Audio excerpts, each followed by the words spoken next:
I would just start questions.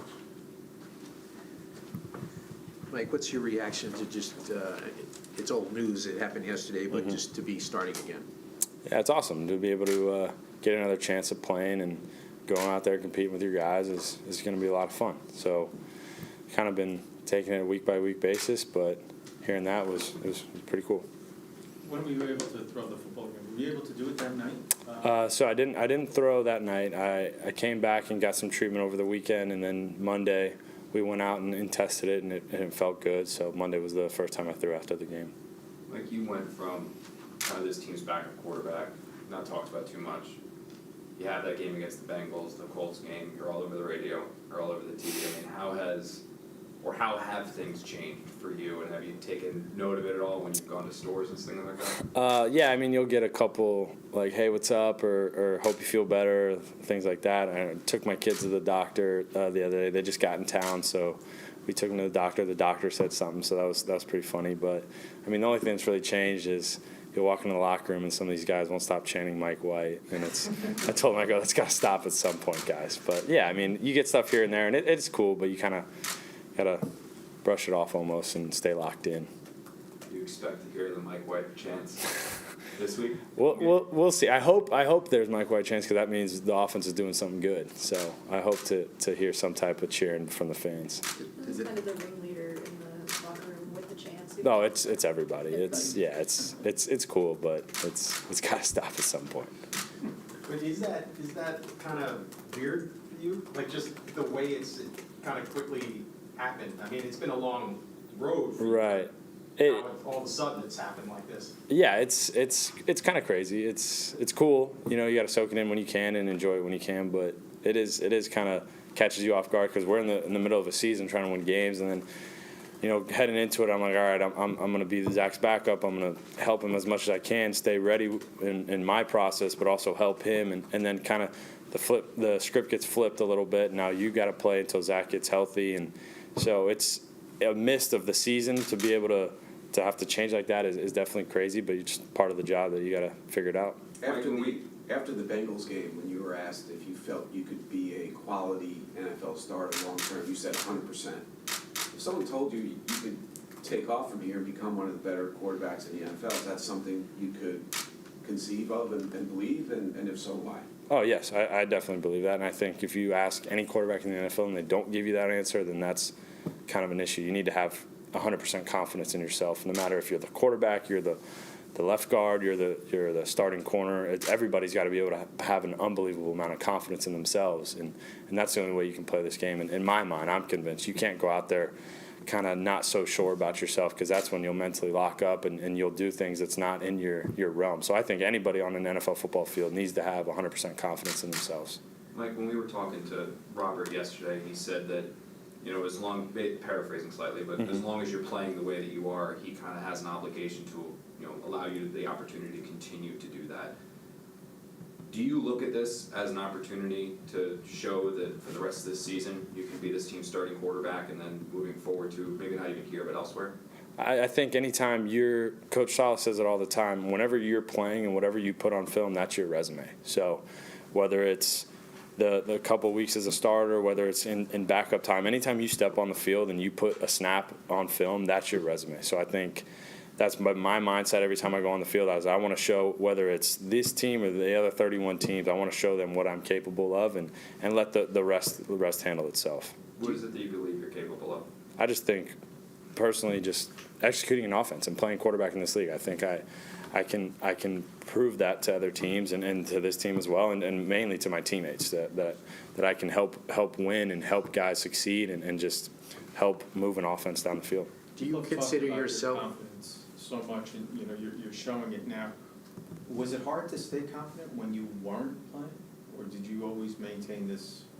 Yeah, there's definitely some ups and downs, especially throughout my short NFL career so far. It's just from getting drafted to being released to being on practice squad, being up and down, and that's the part of anybody. For most people, their NFL journey, there's going to be some ups and there's going to be some downs, and it's all about mental toughness and sticking to it and having confidence in yourself. So yeah, there's definitely been some trying times where you're kind of on the lows and you got to pick yourself up and so what? Now what? And you know what I mean? Like, no one feels sorry for you, and you just got to keep pushing.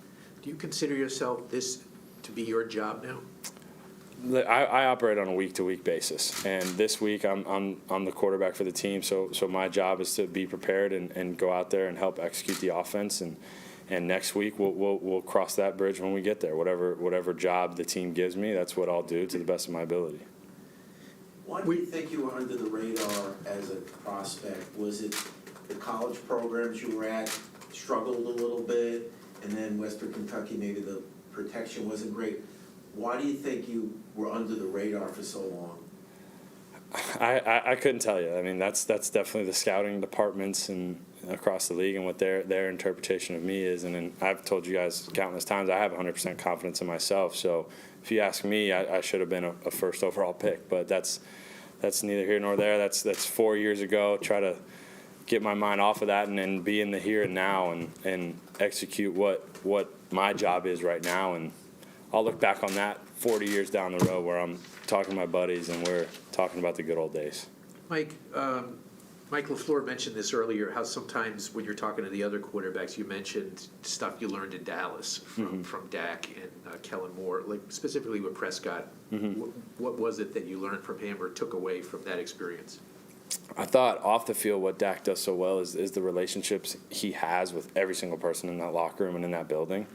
That's just kind of how he operates, and that's what I noticed firsthand. And when I first got there to Dallas, whether it's obviously Zeke or starting receivers or the practice squad backup corner, he's got a relationship with everybody, and I try to emulate that as well. And then on the field, just the little things that Dak sees and the little nuances of, this route is supposed to be ran like this, but there's certain times where you can adjust according to what kind of leverage, just little things like that to not be so textbook and to be able to kind of go off script based off what he's seen and what he's experienced when playing. You mentioned the relationship that Dak had with pretty much every member or every one of his teammates.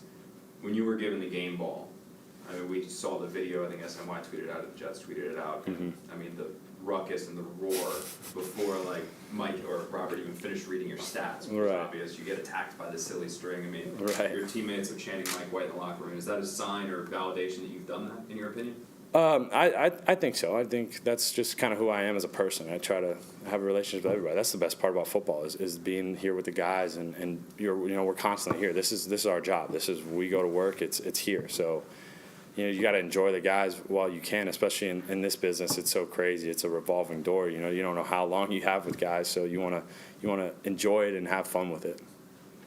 Has that always been your approach when you said that you're learning from these, just soaking up as much as possible? Because they always say, watching helps young quarterbacks. But did that help you along the way too? How much you watched over the last several years? Yeah, I think so. Anytime you can be behind a quarterback like Dak, who's had so much success and had so much success early. You can learn a lot, and guys like Kellen Moore, who are such they're smart football people, and they're so adaptive, and they're not stuck in their ways per se. Like they're willing to try different things and adapt different things that might not be in their realm, and say, we'll try it. If we like it, it'll stick, and if not, we'll move on. And so you just learn for being around so many different football minds and different types of quarterbacks. And that's anybody, whether it's a quarterback or you ask a DB, they'll learn from other DBs. You ask a linebacker, they're probably constantly seeing what CJ and JD are doing to try to emulate them. What concerns you about the Buffalo defense? I think they're obviously a very good defense. They're number one in the NFL for a reason. They've played together for a long time. So anytime you can get in the same system for multiple years, you own that system. You're not spending the offseason learning something new. You're just perfecting it, and you keep going over and over. When you get into the fourth, fifth season, you really own it, and you can start to disguise different looks because you know your issues in certain coverages, and you know what quarterbacks are looking at and things like that. So you definitely have to be on high alert for pre and post snap rotation, and they're good players. They're on top of playing together so well. They're good, talented football players. It seems that Robert Saleh's philosophy is that the best players are going to play no matter where you were drafted, no matter what your contract status is. Does that give you a level of comfort knowing that philosophy basically puts it in your hands? If you're the best player, you're going to play at that position.